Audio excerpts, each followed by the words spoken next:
corruption. Okay, count them. But Gabi said, Omono Nanamu, Ehunyas and Omudu Omoko school. In our point is, no more family members in Ano, Omoko school, minimum momentum or appoint you into such positions. There be. That's not the standard. Abra na nawo position no. The very message okay ara spring any corruption. And Emma to man. Na ne corruption no can say. Mama di nebusiafo aba aban mu. No no Ekufuado oba onye sad no kata hyehyɛ ne proye. And it's true. Now unim say ye bobusua na oforiata enya ne chefa. Ye bobusua u Google Ministry of menkenkan kyerɛ. Ministry of Finance. On my website. We Google eba. Then Google as we go on, we'll Google. Okay. Say, oforiata ne company data bank. Your bobusia or your transaction advisor. Into no enya ne chefa. Your bobusia no so enya ne chefa. If is at the end, I didn't know. Yeah, do want bit me issue. Those banks. And even apart from advisory, transaction advisory, to be affected. So new oforiata ne be a data bank. Any chiromuntemuti to could be SAS, Strategic African Securities. Okay. Aban buy no na scanner. Ekonanado ebusuamu no. Very well. A year emission levy, a year VAT on a year electricity, residential purpose. Nanabi Akasa was a party no course umunyano anoshi to withdraw VAT on the ECG no any a year emissions a year levy in ano. Withdraw me no maybe a year do no. Nanabi. Mugabe a say asemaba.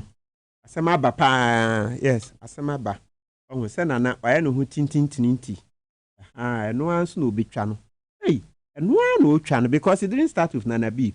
Okay say sa 2022 November and 1st October then November yeah demonstration and Chebia or say a friend even before him and the appear could be okay Patrick Boama and Eugene Boachi entry money 98 MP so mupie beka say hey there be conflict of interest in the ekeka ho oforiata ye nti nana nyinedi nana entie masa make say so this MP stood against Nana that thing Ekufuado he will never recover from it. Those are the signs of a bad leader because mo tu fu okukumusa also ntie e ma MP say 98 echire na chairman sabonsu so beka ho na echire o muka say majority ni nyina o ma semba akono no. So fast forward, then before Nana B Becca say JFK Kasaye Kodua Justin Kodua so Kasa a few weeks ago say Omonya reshuffle to save the party. Perfect. Nti so chire say because answer na general secretary bit me ababejom abekasa na che so ma try behind the scenes general secretary he attends a year cabinet meeting. Yes. Oh nti che so ma yesa nyi nti na general secretary bit me P Abba bedroom abekasi president here reshuffle. Then third one Nana B so P Ekufuado assign na mamu ama onanamu P ba bontin be 2-4 say party decision. So that's a bad governance no. Yes, as a problem be between the party and then the government and absolutely near chire no. Yes, near chire no. Absolutely because now hey Nana B young lawyer. What do you mean by Gina and president say withdraw? This painful Tanichi. Just painful Tanichi, he will not there. Party organizer against president. Was it a party decision? Yes. And then JFK could be also the other kind. Just say Ekufuado, you know. Auntie can trim send a kind friend say it's on the net and maybe you know about Oforiata's company. Making money, yeah, Bobusia. And also come Minister of Finance website. I don't know. Do you want us to read? Well, let's continue. It's in the public domain. Yeah, it's in the public domain, so it's not a secret. Okay.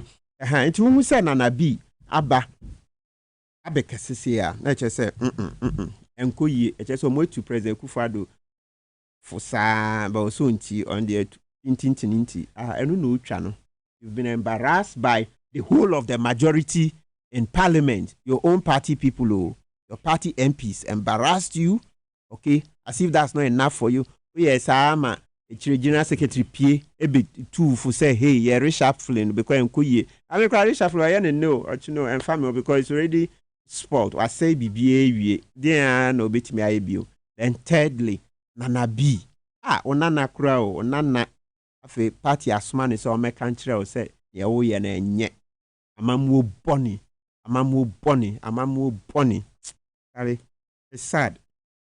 Ti ebasa na hefo ne bre se kobasa party no ene eye government no problem e wo ho your party no be kan bi aban ne pese o de be ye adwuma eba hefo ne bre eye o man ma ne bre ana se o man ne konechi ye nyina na ye bre o man no ma no ye na ye bre because say sana we don't get better decisions and I am say leadership is cause leadership is cause leadership is everything nti on say see a man for ye bre ya ye say hey I emission levy men fam me na party kro to fu say men ye wo de wo say wo nko a wo nyansa sen obia nti oni oforiata ne baumia wo say enkoso how can 3 people alone decide for the country JV say party mpenyimfo no Stephen in team one mpenyimfo vice chairman ni omuni nyansa hey boy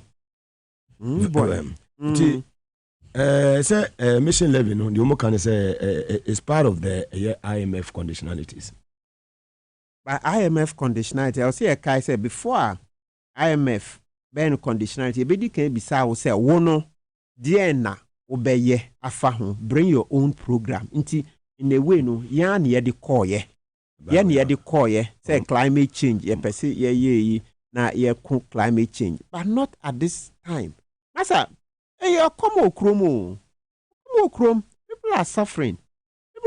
Listen, you have more than 10% of our population. So you are looking at not less than 4 million people living on less than $1.90. Intimate fan say yeah rough calculation cry betime say less than 24 cedis a day.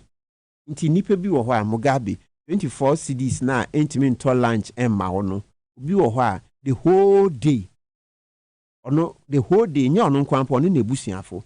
So we have at least 3 million Ghanaians omasit na nye sa nti de bia o se ye kai na ne nti o se ye kai o below standard. Yes, below the poverty line. Na ne nti o se ye de o mo ye dadwin say if we don't save them we are not save ourselves. On say traffic mu gina ho na boys na ba boss something for us because o person papa car no windshield we nya say akumetu because on say yem hihie o hwe phone so on say o person na omo dey say ebeduru baby no on be crash windscreens yi yeah because come the omo da na omo so say eni bie bo omo say mpanyinfu no diska nti ebeduru baby no take car kese bia mu ne beka so ka ho bi na mo bokro no big cars no yeah o meka so ka ho bi so yes so if you look at it article 36 of the constitution it say ubu o mine na make sure say common nipa you have to feed the people well. Now say nipa no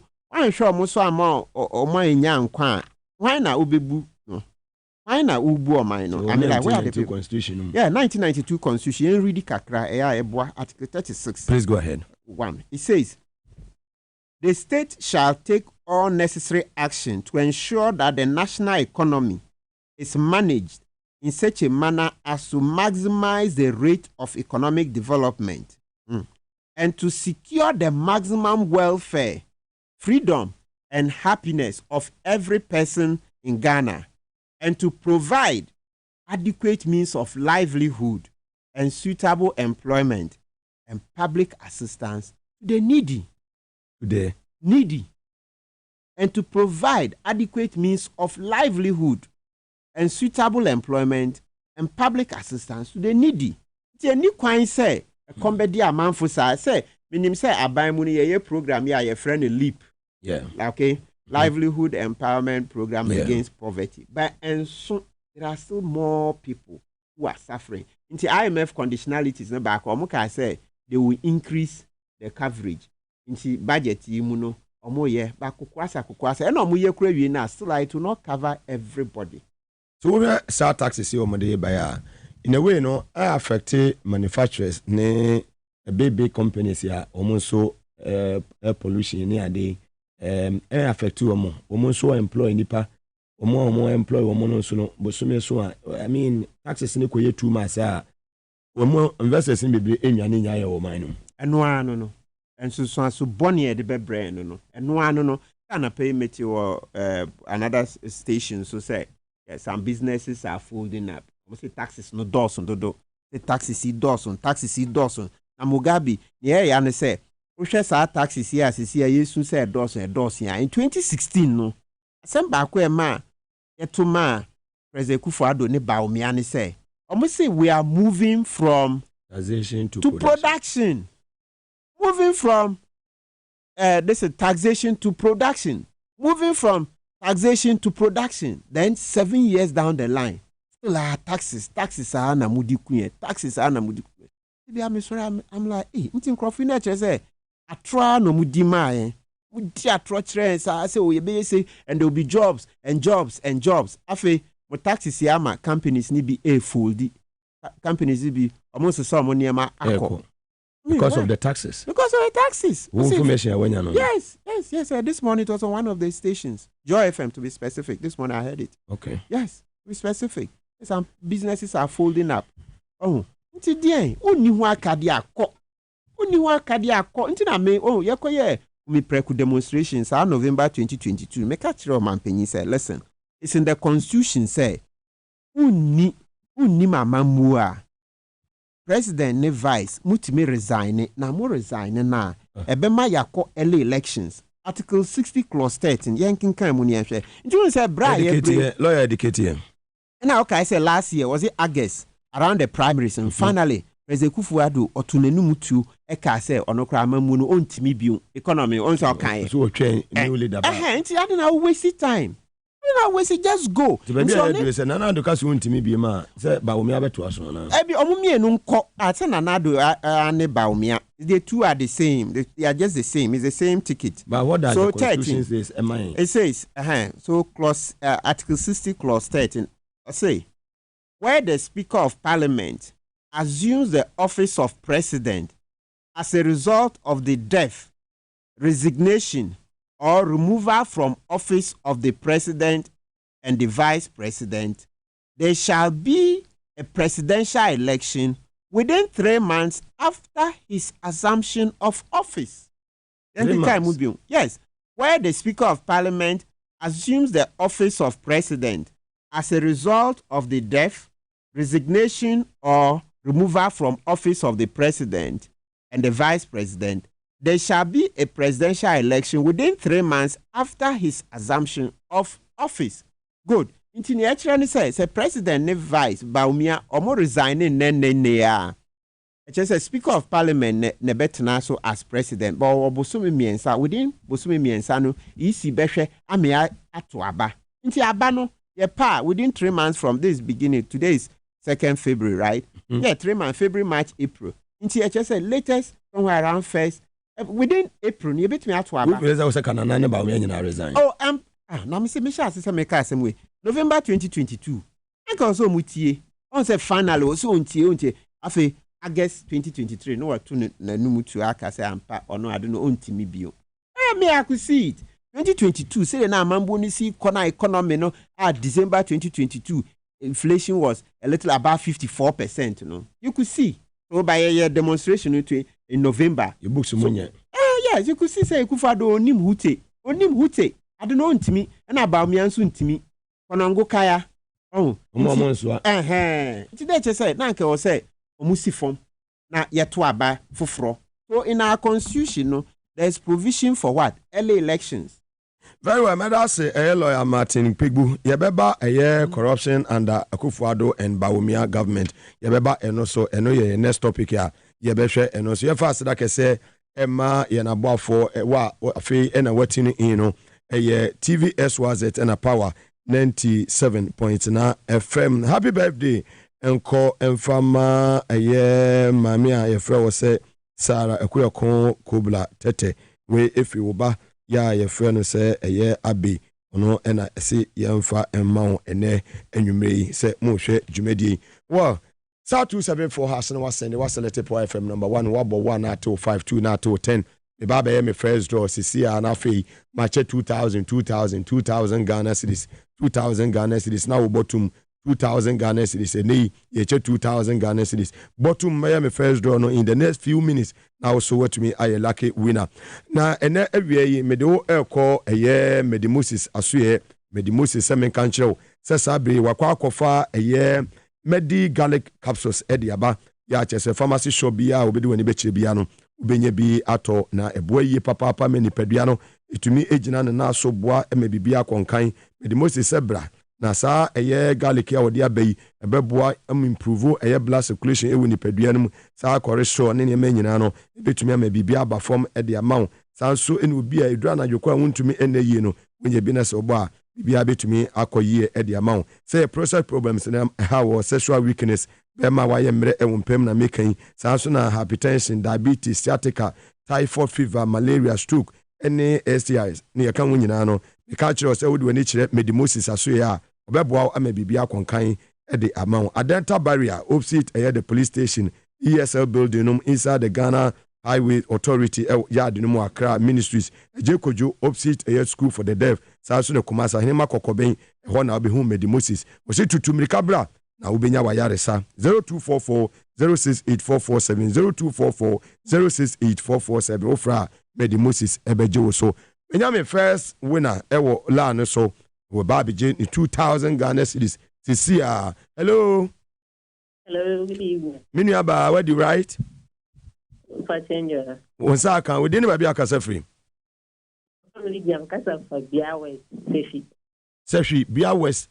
Wow, Passenger which are saying man can no bet 100 plus which are 100 Ghana, right? Passenger Cecilia, what they say na be go phone so 2,000 Ghana be go phone so fantastic. So a year Sefi a year Bia West when ya a year 2,000 Ghana a day as you bottom number ye better see me aba na wasan etwabiem o de to so asa twa utwa ubedi and the 2000 and a year cheche ewo a year jumedi no so when you free so na afei monfa a year monkoso anya draw no ema me star 274 has na we send it we select FM number 1 over 1 na 252 na 210 capacity formula na and the year juma Safari Valley Eco Resource men kancho say ba wildlife experience mo omo ye number 1 when ya birthday bi na ja wo pe baby na wakwakotena environment ya hoya conducive ya chese ubitimi atrase wajojo ho ama bibia konkan no me kanfo Safari Valley Eco Resort e de maw san so no waye wedding ope baby akwedi honeymoon so a me kanfo ho e de maw udru ho ani jata sebo ene zebra yo mokonu omo eba udu awani beji woyie papa ye won swimming pool ewo gym bibia kama ewo ho san so ene enuane nso no ye wo local and continental dishes ya chese wodi wani echire na so ye ho a bibia betumi akonkan menya ne tie se wo fa ye waje sube so wo se eche oni juli ebeko Safari Valley na wo mo akwajoju wo mo ho ewo ho no anso be from 059 6914394 059 6914394 ofre Safaria omo ebeje so Power Specialist about Hospital for NFA and NUMA say hepatitis A, B, C, D, and I and a fatty liver, sciatica, prostate problem. We know penny baby na teach my also na a compo and I see umima. Nina no mobeshe na umatimiam wodra. A bit to me in every wo Eddie Amawo. Or bar a 1 wire near Amawo, is when your fibroid, be you a woody ago. And nay, my miss me country or Sebrana Suyo or Bebo. Power Specialist about Hospital Kumase, you for Yasi Lake Bosom Quantum Pono so, and it just go filling station. No. Na edi enhwe ni mu nkran ye wokwa benya pokwase ACP Kwantempono so takrade fo ni chi Anaje Estate adjacent Anaje MA Primary School fe na oni ma mentwetwe nkomo 0244 544422 0244 544422 Hebron Hills International School was excel and shine Babano eni chi media of the Sanwom Road Obano say Montessori tete na apedi ama obano na chese ya wo obano foforo kwesi mfiensia no obema Montessori tete ne wura obano sanso na lower and upper primary akwenya ewo ho amafo de omma eko admission e de ma wo mo nhyehyeye ho mo amokọ adwuma ntam mo amoba mo adwuma mo firi adwuma so ballet no hye wo ho a wokọ a omo betumi aje obano bosome miense konyina no omo beje no matumi aboa ama bibia konkan Hebron Hills International School ewo Media of the Sanwom Road omo ben Media Presby GHS ne pe wani kire ho bibia betimi akonkan e de amawo amozu aba clinic se men kan kire ho be ma waye mre wo mpem weak erection na etete wo nneɛma ɛda enko yie ade kora nsɔre na etimi abɔ adwuma early ejaculation course wa kayere no wagye nneɛma enko yie ɛyɛ low sperm count bɛma ho nsu ayɛ mmerɛ bɛma deɛ wɔso timi wo so ho kasa ma mmɛmɛm yɛn ho sɛ yes woyɛ lawyer ɛnyɛ lawyer bia na ɛyɛ lawyer woyɛ lawyer ɔsa woyɛ lawyer na wotumi de nneɛma papa tutu yie waist pains gono ne nyinaa na ɛtete wa for nature amuzu aso yɛ obetumi aboa wo bia wanom nsa apɛsɛ wo gya nsa nom na nso ntumi nyae akwankyerɛ hɔ amuzu bɛkyerɛ wo stroke a bɛma waduro ama ho atɔ hwɛ amuzu ɛba clinic ɛwɔ nkra ha Achimota Christian Village wɔne Puma filling station no ɛna edi nhwɛni mu Madina main station na Jesen Mekom saa nso ɛna Ashama Lebanon second step ɛhɔ ɛna obi ho no Kumasi fɔnfɔ mo ne nkyerɛ tafo nhyiaeɛ so Moru market hɔ a ɛhɔ na obi ho na Amuzu junction fɛ Dr. Amuzu on 0241 959326 0241 959326 ofra Dr. Amuzu ɔbɛgye wo so natural mineral water nso krogen ba kwa Ghana fo nyina agi atom nsuo de eno an egi nipa nkwa say water is life wo memfa sika enkoto yare open nsu papa anoma na meka fo ama wanwumre eye natural mineral water simply natural pebinom dodo na apeto afo ni kire eye Swazi broadcasting 37 na BBC Street udu ha wo so hwe Mr. Robert na fie wo ba ha ka chense opa sorry ba ubisa se ne fie ada de friend sorry ba ubedru ha Sir Robert beboa mo natural mineral water no nsa etumi akabi amasaman wodi wani ekire amasaman we will no so pe wotra ho amasaman stores no market ho no wonso ye bie ni office kese ho a wonyina benya bi ato mo amwo kro wo constituency ni other areas ni nyina no natural mineral water no si obi agye atom ne oboshi birthday enu a ne didi sanso ena Mrs. Elizabeth Andam birthday enu a ne di edi natural mineral water ndi obi agye atom se eyensu pa pebinom na so entumi emo apomdin NCP diwako nyina da roma kan wota akire ene edi dwumedi ebre wo nonum abapa ho semadu no enan ye ne lawyer Martin Pegbu eda so ewofie ha ye ba behwe eye corruption under eye Akufo-Addo and Bawumia government. Over to you, lawyer Martin Pegbu. Okay, so Mugabe 2016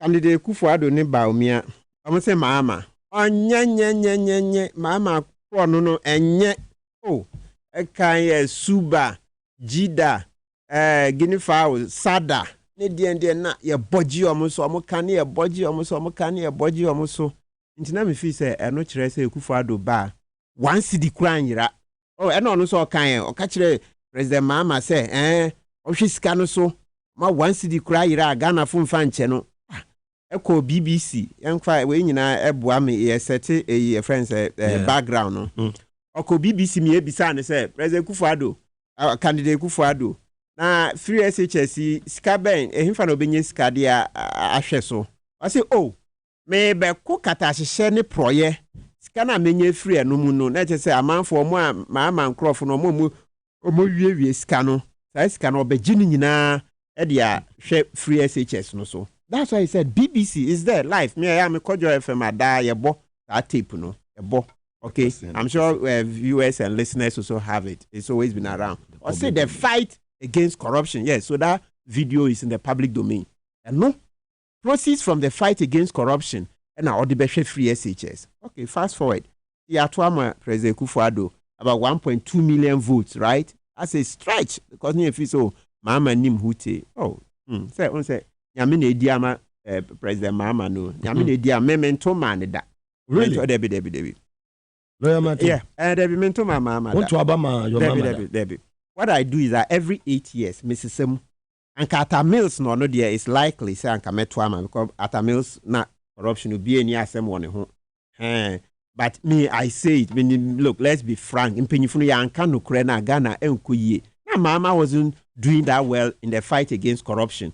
Omu say President Akufo-Addo ena resurrecting mama. That's a plain truth. Yanka no kreno.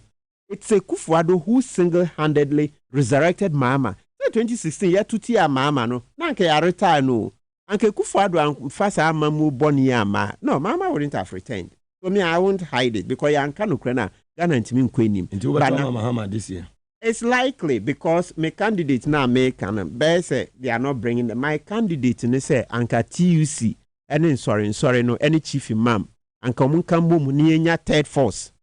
Yes, TUC sorry any chief imam ne Muslimin fun kai for no mun kambo nya third force because he third force ohun ya akoso Nigeria no ohun Peter Obi yes Ghana here be na ye anje independence in Nigeria so we can do same in Ghana but be say your friend is saying how many months on no this February mpenyimfo nya ye nti amane sadia then maybe we'll have to look in Peso be go minimum na mesan aba ho TVS was it and a power 97.9 FM lawyer Martin Pebu was say on to aba Emma John Muhammad nemum afiwe die likely say John Muhammad benya ni voice and say nanado at disappointed Ghanaians and it so be any baby bim is a John Muhammad na so to asoma me opinion yeah nti eno so Ekufuado has just resurrected Mama, and so far it looks like Mama is better than all the candidates. Intina Memeka said then, in that case, any use from third for Semra because Alan intimate. No, Mama is better than Alan. Mama is miles, hundreds of miles ahead of Baumia. So Baumia, the only Ekufuado is the same legacy. Baumia actually who free Ekufuado who ye. Oh, Baumia is also very corrupt, extremely corrupt like Ekufuado. And come to me, now if you say anka katashane project kosi anka onka hu bia unim PDS nya PDS na ye de gabi mo yes guarantee no okay na osesan ye oka hu na mo sesan ye na e de asembae no corruption no ho mo je sika 8 months o man PDS ba umi aka hu pa sa insurance omo ka hu from bank guarantee to insurance guarantee ekoye fake any hun semsema edi PDS Baumia led it or kahopa sa insurance guarantee no ready PDS no asem na odimu akotene pa look number 2 Northern Development Authority ono anu krom tamalefu na mpenyimfu no disika CEO ni deputies na former CEO no Dr. Anamzoya Sulemana or Legon lecturer ochro letter come President Kufuado no copy Baumia mo ne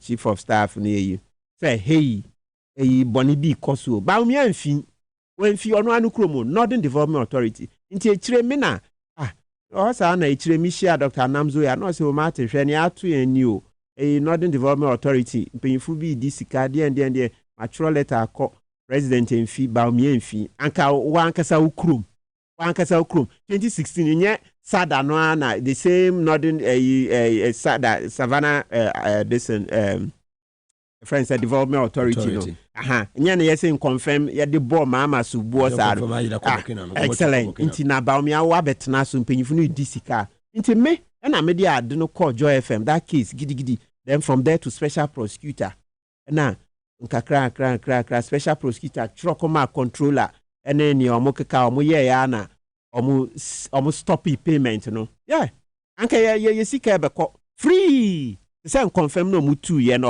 omo say confirm 2 ye anka bia no anka sika we su betu sa ba me anya ho hwe na ebesi na unim CEO ni 2 deputies no ye try omo e Tamale me mako Tamale akodi adanse aba ba masem ne say lady no oye boss no or sign approve his payments illegal payments ono da ho she president aswe a friend Clara Tia Napaga presidency yeah Napaga Tia Clara Napaga Tia oda ho ye djuma ho president yinedi untimi hu ne ekoso between on president mi yinedi hu ne what is the this relationship you don't know because CEO no Mala Abdul Rahman and it's Stephen Engman, one of the CEO deputies.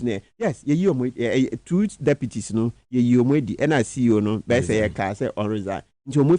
But Madam now or no, as we speak, yes, overall or no, or coordinator of the special initiatives, as a minister, on a last person who approve Sikaboni, no, or no, that who's president as well. Dear no, yo, until I'm say Baumia, on katasheshe Baumia ni hu akade ontimi ene esesa anko ade once you say mama the fight against corruption is better than Ekufuado and Baumia ene mo mfa mama sa obendie because me third force na me candidates na ekono they say wo hwe Alan na hwe Baumia na hwe Mahama we just Mahama better than absolutely that one there's no doubt maybe me catch you say President Kufuado ne record on corruption and one Baumia so record they are working together so Baumia wo miracle bia na nke wo say odeboa President Kufuado yentimi ntwen afi no no kwako yi miracle na ba debi wenya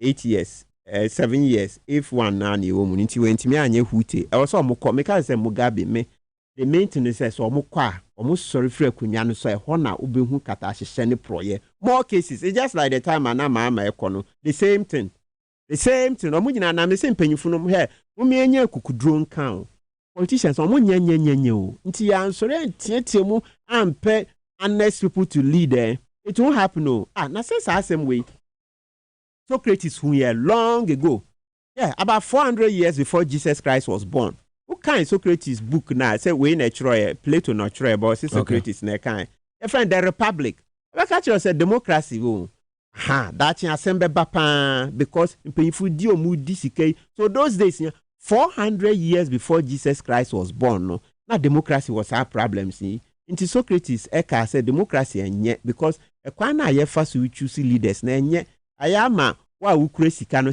nya wo hi o se cocaine no se aban sika yi na wi aye o te se sisi ane mpanyifo yi se kene Japan eka wa se President Kufuado ene appointees mu wie sika o de kwa amano ne se kene Japan eka say they are stealing the money and stashing abroad like there's no tomorrow henti sai sika no mu wie no na December na ye de abechicha ma amanfo se monto mai nti and because on say earlier on say nti na make say we should tackle poverty no nti akom di amanfo nti dodo na ahwe ye omoji sika na omato ba ye bompa ye pa say okay asin nof by election omoji sika no basila omovoti maja chikwesin ye mompa ye say ye nkrofo Ghana fo be yes apa because enyo na politicians they was say mrepamu ni yenhwe how to stop this kind of selection of leaders na we are not getting good leaders very well so you have a corruption the NC one of yenhwe 2024 elections kodio e dia ba bonten say won be hia say electoral commission die omo timetable ebeba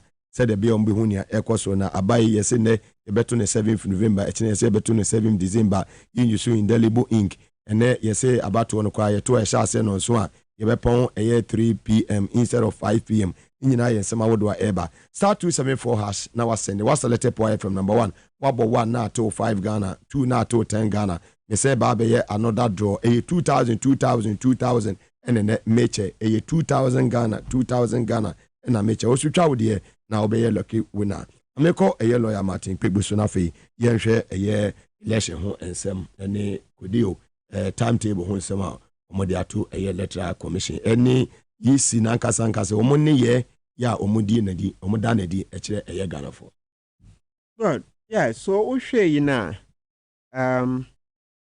you say easy let's put this another mete Bosman Asare na nkasa o kase sa indelible ink no o matwe asan it is Bosman Asare or one of the deputies right commissioners na bako or say nya dia o meka say omu use indelible ink ni bio they be nature so much aside so in other words on December 7th and I said no will be used yes okay. Will be used until I'm sure say a lot of changing peace. The date and then closing nema woman okay until changing the date no in principle no there and kebeboyen because on say December 7th na ama time na ye transition that's aban we ba be kono na then the new government coming handing over projects your friend is saying handing over notes ni na ama aye rushed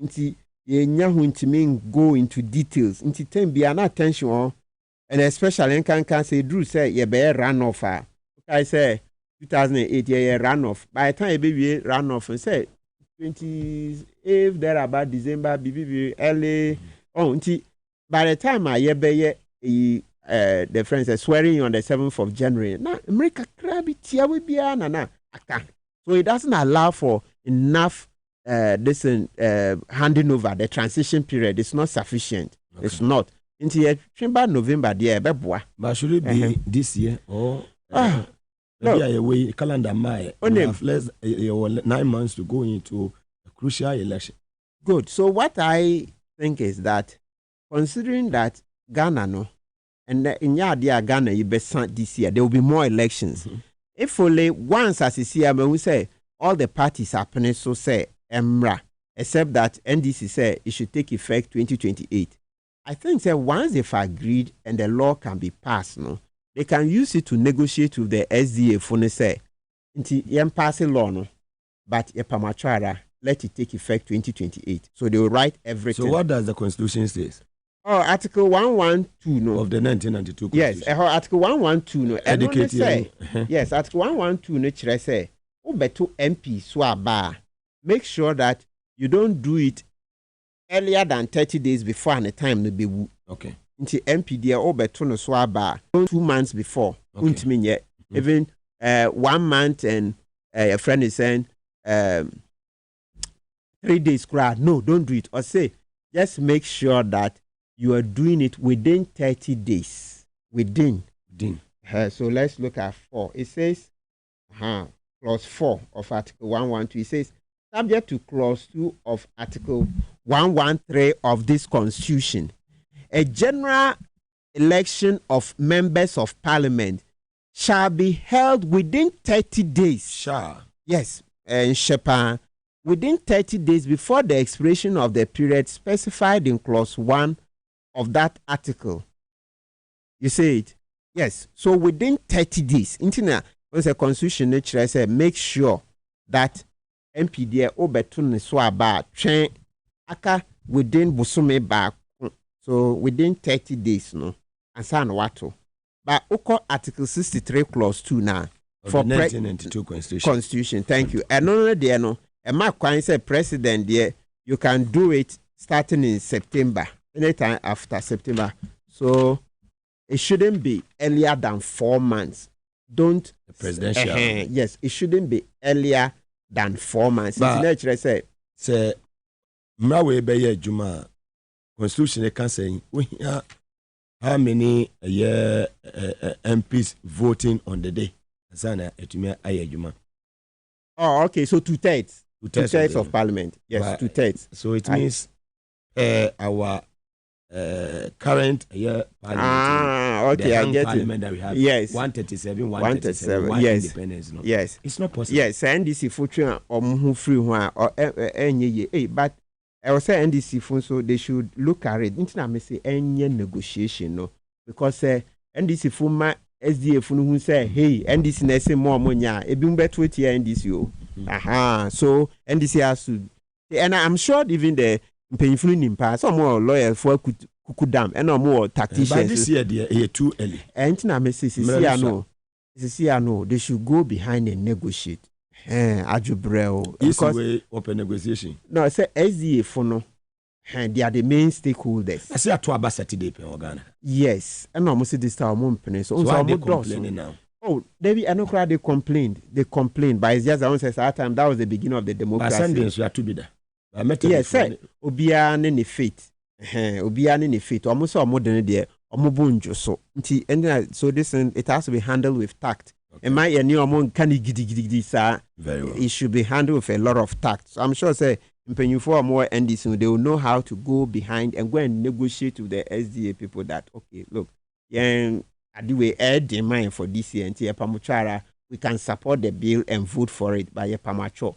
Ubetimi Amanaye 2028 starting and if you look at it, considering that this year, I say even NDC, and don't forget in 2016, no, say John Mahama and now person law no more, right? They even took it to Parliament too. I'm sure the SDA people will be happy when you saw John Mahama now or support you. So in the previous when Mahama was president, a bill, MPP for no so at that time. But this time it's okay that by November, say about 27th November. Say they are Saturday being 7th November.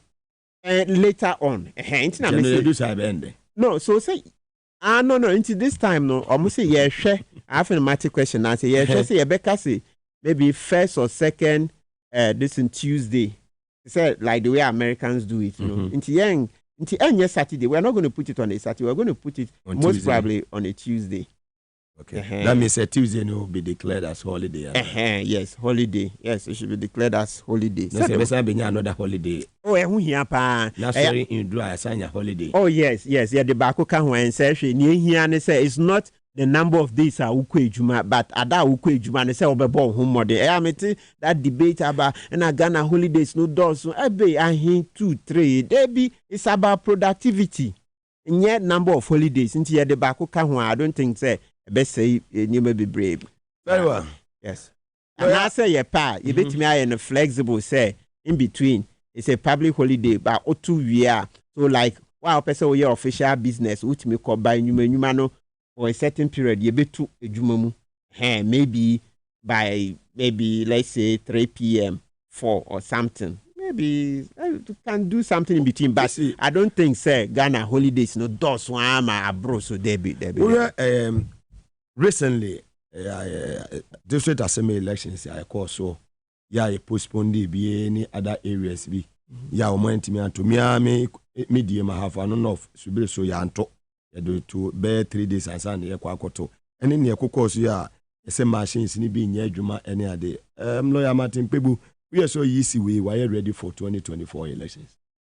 As I see idea, to be honest, apart from sad date here, any SZA full negotiate, I haven't had any cause to doubt. Yes, of course, Ubisamia machines no there 2020. I don't think they were too much of a challenge, but be a massive war pane foot soldiers now, or more commissioners. No, it ya Henene Salima.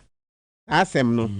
No, they also a capa. Because easy some no sha banuso. Or more we say Salima ne etua hene no. Apia hene. Apia hene.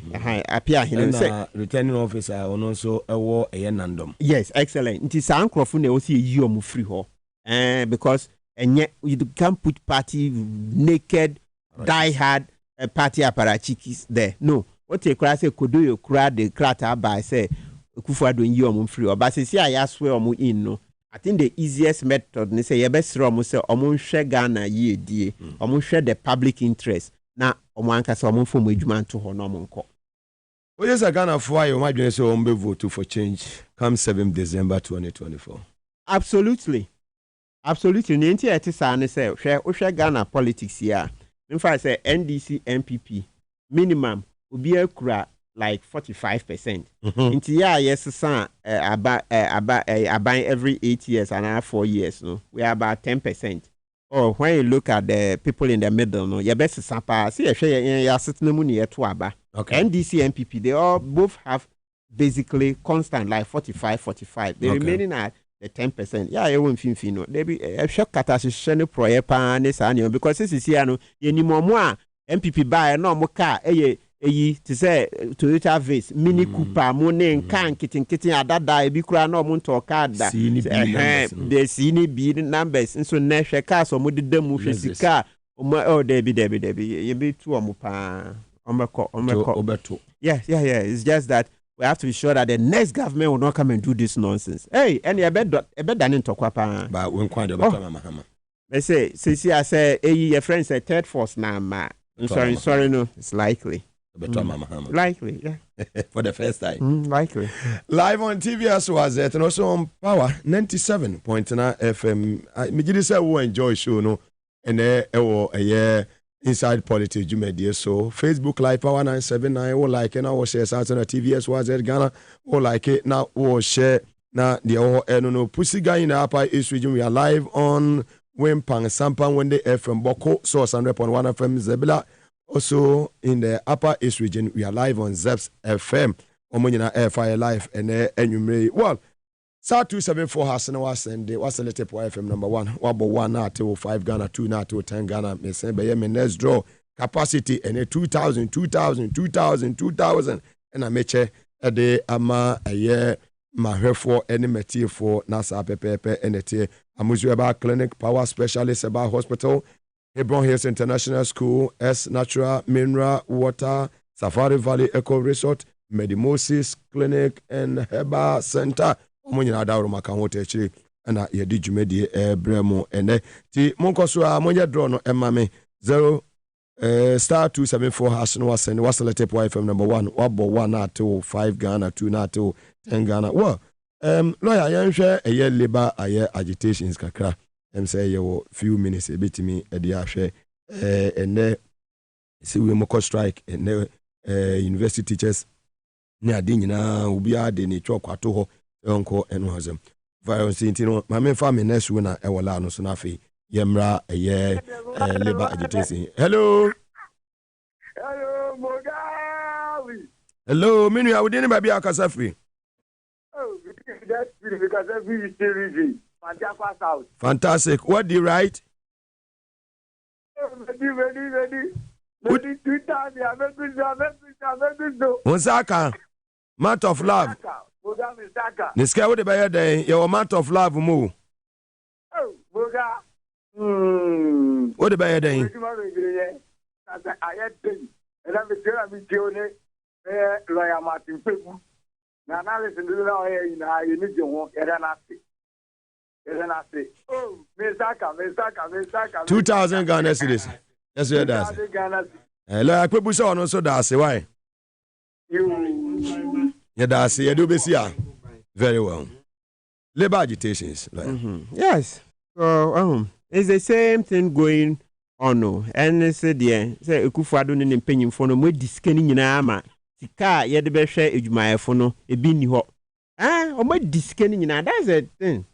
O mo diskani nyina ntina na ye de betua edwumayefo no. Yes, that's why bankrupt. Say ntina ye call IMF ni yi no. So still o call ministries when say ne ato VS 2023, I'm sure I said 2024 so but now ya shall say to me wa nana buy the first promise ni say moratorium on V8 and to V8 bio asem o kan no ya ba ne say na opposite why bia U10 asem bia o kan U10 asem bia o kan why U10 wo ho nti edwumayefo na e pass o masori etietie mo because aban wan sorry anye sa hwe mo de osika bedwa nanka so let's support them. It's wrong because it's here aban omu charges and say omu say aban aje omu tier 2 contribution. That's ikano what? Fakoma a friends institutions no omu share so tier 2 no. Person the beko. Release that money. And some of the voodoo economics. Release the money. Release the money. Why are you not releasing it? You say 9 months. Then another charge and they say workers ni bi no omukura cars nso aban person obetua omo sika efata so obetua omo na yetua omo motor allowance obi kura car na utua no motor allowance how na car ni motor the same and the same and kura different names they are structurally different those are aban here also aban tua omo sika mo also release sika no matie 2 funds na eco occupational pension funds no na omo hwe sika no so because say under our law no busumi bia edwuma yefo no yetew social security na basic no aban snit na hwe so and na yes sa first na ni nyina snit na no hwe so but say asesem mu say okay snit be so and then ni create pension funds private companies almost hwen kai no so send it to them so that they can invest because omo dache okay say sa na aban we ya finally bonds are yet toy okay say the last year ni aban face so sama pension okay say finally ya mama so for Kufu former chief justice Yasantua no be tietie mu say aban jai say nonsense no obe bise Kufu ado bisa no question say sika no he odi sika no ye dia Gabi so ye Gabi hu adwuma pa so am fan spare no my professor science so by and then Dr. Eduana ni entry okay I'm painful pensioners are omako omahumu jemu you have to get up to come and demonstrate how to be at the ministry da ho nyina it's such a shame abanya wo ba Kufuado 2016 hey me sa man boni de bin see that Arab Spring mama wo boni e the Arab Spring abagana mama wo boni e kama Yaboka egu. Yeah, yaboka egu. Jerry boss won kwa na won trans. Uncle 10. Share your 2 years na ne retirement age. Wa pa hun ti say he's occupying that office illegally. Illegal occupation of the office, only contract. It's against the constitution, article 199. Against the 1992 yes, only contract. We be betimi de na kokoto. Absolutely. It's just a court be check into 1 year on Shagana ye di on Shagana fu enim na on fa na dwuma to form na onko. Oya, asana ebeja wa mo akono en na otwetwe mo court oni yenua lawyer Adaudu ya moko defend ACP ɛyɛ agbojo ɛne ɛyɛ omaka na ɛho sɛ wone Godfrey Dame ɛyɛ Attorney General na nyiyano bi ba so na adeɛ wɔ court hɔ sɛn ɛna so fa akosi nipa sɛ ɔmo convicted ɔmo sɛ yɛkɔ hangi ɔmo no ɛho sɛm na akosi sɛn. Yeah, so shall any Godfrey Dame didn't and say na omuni case against Dr. Benjamin Agojo. No muni case itiano kra. Na ne boni ni say in some na President Kufuor kan opposition say Arab Spring or Ghana, Arab Spring or Ghana. And no be no kind. Ono kra no one can it say Kufuor de no or say the conditions are rife. It is a being for Arab Spring in Ghana. But now Kufuor dey say Arab Spring no na wo Ghana. And I mean so December 2016 Peace FM. And I mean no na me supporting say ampa because masa and I make no say nyina ye free busua mu. Utimi hwe say eh chale come ho amanfo nye sika ntua school fees entimi ntua dan ka recently so electricity yes I the VAT beto so ne ne ekeka ho. Nti I go just say the conditions are rife for another spring. Ye ka say Arab Spring e kire say and they say yeah amamwo boni etimi ma amanfo sorry ekasa tia aban no amamwo boni ma amanfo sorry tia ekasa tia aban because there are no jobs, they can't pay electricity, they can't pay rent, they can't pay all their other bills into almost sorry tia aban na ebi wo ha na o man panyin na hu say ampa wanye ne yie amamwo boni into ode na edwuma beto fom no wakọ nti saa na esi wo Tunisia saa na esi wo Egypt ene ne ekeka ho nti ne aka no wanka ne boni nso Kufuor if so person hunahuna aban adwuma ye funti this is the theory nti Mugabe momenti ne etiefo no person hunahuna aban adwuma ye funti na o se ne yemfa ye kwedum bo ye friend say Agojo so that e ban sa na aban adwuma ye funu mo say say o kaseti aban ya ne ye beto no ye beka se o de okoye kudita menka Arab Spring kata hihye ne bon proye no so menka nti na ehunahuna exactly ehunahuna intimidation eno nso na yankopon ansomu yankopon egu omu ni ma benefit ana o so wonya interdiction ya modem no in the police service na de ni nyina no better than Zaka and sika nyina back. Yeah, this year he's been exonerated no mpanyifo be frɛ no de ne benefits ne yama no but apart from benefits yenka say because President Kufuor ne Godfrey Dame omo share that say papa ya brabo on in a just to intimidate public officers. They also moye ne say ye man contract ni bi. They say ne anka ye de ma Amisha die na o man krata no. Ye ma Agojo bi constitution ni kire say obi a edru say onko na homegye mu no. And the skills ni are very important. I would be man contract 2 years at a time, 2-2-1 in all no maximum of 5 years. Until I see a ma Agojo ebi and the wahano article your friend is saying 199 clause 4. The constitution because you are saying a brabo, you are saying a busia, you mean say nipa side, na Machiavellian tactics. Or more musia political science, the book, The Prince. Okay. Machiavellian tactics. Say you no ejuma obi abeka say Agojo kasa ka krebi wo huni ato no. Ya kan ya no ato. Lawyer Martin Gbegbo and meda say for your time. Nyame hira wo ye papa. Be say emre fufu no. Ebesan atu yensa afro na yasan anywhere share e was studio ha say na ofili show no ene Mugabe Maase meeting oba de na dom ye na etenkwam ajadwa de ebesan edin hia bia wonya abre etena city me nyame asondwe enkan na onhia obi bia news na ye de air to aso imamu nyina mo enitie